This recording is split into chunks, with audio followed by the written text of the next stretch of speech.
La gestion de l'argent aussi. Voilà, tu donnes tout ça. Parce qu'en fait, leur problème, c'est la gestion de l'argent. Parce qu'ils ne savent pas qu'ils sont des mini-entreprises, en fait.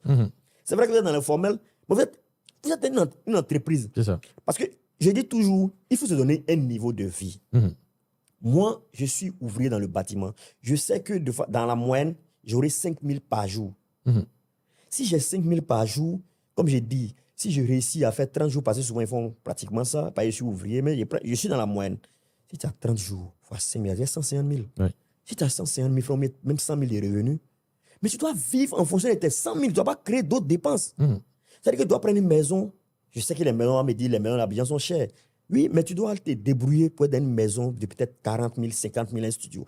En fait, il faut vivre en fonction des moyens qu'on a. Parce que tu sais que tes revenus moins par mois sont des 150 000. Il faut vivre en fonction des 150 000. Il ne faut pas inventer pour dire, je sais que j'ai un gombo. Encore de voir qu'on parle de gombo, ça veut dire que je vais avoir un plus par rapport à mon travail et tout ça. Non, ce n'est pas évident que tu l'aies. Reste dans ta moyenne. Donne-toi un niveau de vie pour construire une vie correcte. Moi, souvent sur les chantiers, là, j'ai aidé beaucoup de maçons et d'ouvriers qui ont compris qu'ils sont devenus des gens qui existent. Parce que moi, je connais un qui était à la Palmeraie. Souvent, ils sont ici, ils sont dans les baraques, mais il faut qu'on dise qu'ils sont à Abidjan, à la Palmeraie aussi. Parce que tu sais bien qu'il y a rien qui a envie de se donner forcément de la contenance. C'est ça. Mais je lui ai dit, donne-toi un niveau de vie.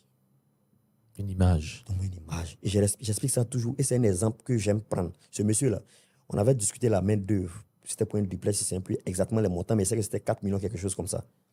Mais le jour où on finit son chantier, quand il dépose la truelle, je lui donne 1,4 million. Il disait que ça avait plus de 15 ans qu'il travaillait, mais il n'a jamais fini un chantier avec même 500 000. Wow. Donc, il vient me voir. Quand il finit de payer ses ouvriers, c'est 200 000. Donc, il a encore 1,2 million en main. Il vient me voir et me dit, ah, boss, voilà 200 000 pour vous. Il met 200 000, c'est pourquoi c'est moi qui viens de te payer. Il dit, non, boss, vous ne pouvez pas comprendre. Depuis que je travaille là, c'est la première fois que je sors d'un chantier avec un tel montant que si vous ne prenez pas, je suis maudit. Et puis les expressions qu'on utilise en Côte d'Ivoire. Donc, je lui ai dit, bon, comme c'est comme ça, moi, je prends 100 000. Mais les 100 000, là, je t'encourage à aller ouvrir un compte bancaire avec. Là encore, je fais un autre déclic dans sa tête. Il prend les 1,1 million, il va ouvrir un compte avec tous les 1,1 million. Parce qu'il verrait d'avoir un autre chantier, tout ça. Ouais. Mais ce monsieur a déménagé à Yopougon, à sa famille, à sa femme. Mais attends, pardon, il y a quelque chose que je n'ai pas bien compris. Oui. Quand il prend les 1,4 million au début, est-ce que le chantier il est terminé? Non, il a terminé correctement, je l'ai suivi. C'est-à-dire que, Mais les 4 millions, c'était quoi alors? en fait, c'était sa main-d'œuvre. Okay. C'est-à-dire que logiquement, on doit lui donner la compte pour finir le chantier. Okay. Donc, dans les 4 millions, on lui a donné son avance. Je me sais qu'il lui a donné 1,5 million pour commencer. 2 semaines après, il est venu me voir pour qu'on lui donne encore un acompte. Je lui ai dit non. Le monsieur assis à lui.